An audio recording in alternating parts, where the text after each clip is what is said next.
วิทยาคารนายทหารบกกรมดำได้จัดพิธีปิดสุดเฮียนให้พนักงานนำพาบรรษาระบบ6เดือนสุดที่14ศกปี2025-2026โดยการเป็นประธานของสหายพันเอกคำภายอ้วนวิไลหัวหน้ากรมอบรมกรมใหญ่เสนาธิการกองทัพมีสายพลจัตวาคำสุขอินทพรห้องเลขาคณะพักหัวหน้าการทหารวิทยาคารนายทหารบกกรมดำพร้อมด้วยคณะมีกรมอ้อมข้างกระทรวงป้องกันประเทศบรรดาวิทยาคารคณะห้องกองพันแผนกการคณะวิชาครูพนักงานรักแรงพร้อมด้วยพนักงานนำพาบรรษาเข้าร่วมสหายพันโทแสงสุรีพิมพ์สอนคณะพักวิทยาคารห้องหัวหน้าห้องอบรมก่อสร้างวิทยาคารนายทหารบกกรมดำก็ได้ขึ้นผ่านบทสรุปย่อผ่านการจัดตั้งปฏิบัติการเรียนการสอนผ่านมา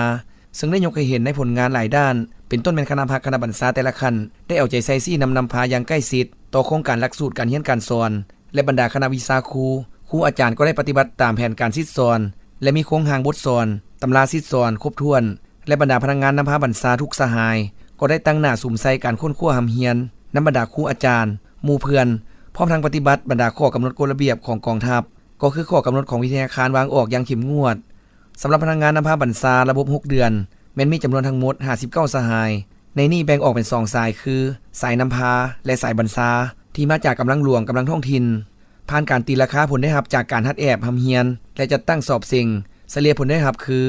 คะแนนเกรด A มี1สหาย B บวกมี11สหายคะแนนเกรด B มี43สหายคะแนนเกรด C บวกมี4สหายสหายประธานก็ได้ให้เกียรติขึ้นโอ้ลมพร้อมทั้งย่องยอสมเสยต่อผลสำเร็จที่ได้มาและสหายก็ได้เฮี้ยงห้องถึงคณะภาคคณะอำนวยการจงถือเอาเวียกงานการศึกษาอุปโภคการเมืองนภาแนวคิดให้พนักงานนักรบเป็นกกและสหายก็ได้เน้นหนักถึงบรรดาสหายนักเรียนนักศึกษาทุกสหายจงพร้อมกันนำเอาบรรดาความรู้ความสามารถที่ได้ศึกษาหำเฮียนมาไปจัดตั้งปฏิบัติเข้าในหน้าที่เวียกงานวิชาเฉพาะอยู่บรรดากลุ่มกองให้มีความเข้มแข็งเติบใหญ่เฮ็ดให้กำลังประกอบอาวุธในฐานแถวกองทัพกลายเป็นกองทัพปฏิวัติที่มีแบบแผนทันสมัยขึ้นไปเรื่อยๆ